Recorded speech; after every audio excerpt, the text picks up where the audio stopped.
দুলাভাইরে লইয়া আসলাম বেড়ানি জিয়ে বাইনা না বাড়ি। এর মাঝে আইল এক ফোন, দুলাভাইয়ের মায়ার একজন মানুষ গেলাগি দুনিয়া সারি ইস্তার করিও তারারে লইয়া আর আল্লাহর হাওলা কইয়া সারি দিলাম গাড়ি। তাজপুর বাজার গিয়া লইলা ফানি 2টা, এবার সময়ও নাই, বাজি গেছে 7টা। আইলাম শেরপুরের বেন্দাত, টুল ভাড়া 10 টাকা দিয়া আর ফারাই গেলাম শেরপুরের সেতু। গেলাম কি শেরপুর মুক্তিযোদ্ধা চত্বরও, প্রায় 40 মিনিটে গিয়া পৌঁছে গেলাম সৈয়দপুর বাজারও।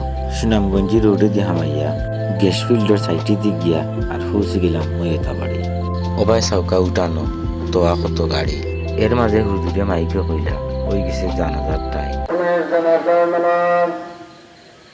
রাত 9:30 সময় জামালগাঁও শহীদগাহ ময়দানে অনুষ্ঠিত হইবে। এতে আপনাদের উপস্থিতি ও দোয়া কামনা করি। জানাজা ফরিয়া শালা দুলাভাইরে গাড়ি তুললাম, আল্লাহর হাওলা কইয়া আবারও গাড়ি চাললাম। আইলাম গলা বাজার, যে ভাই লাগছিলা খোলা কিন, খোলা তো কিনছুন ঠিক যা একটা অবস্থা ভাই, আইছে হিলমে। অবশেষে আইলাম বাড়িত, দুলাভাইরে বিদায় দিয়া ব্লগ ওখানেও শেষ। আসসালামু আলাইকুম।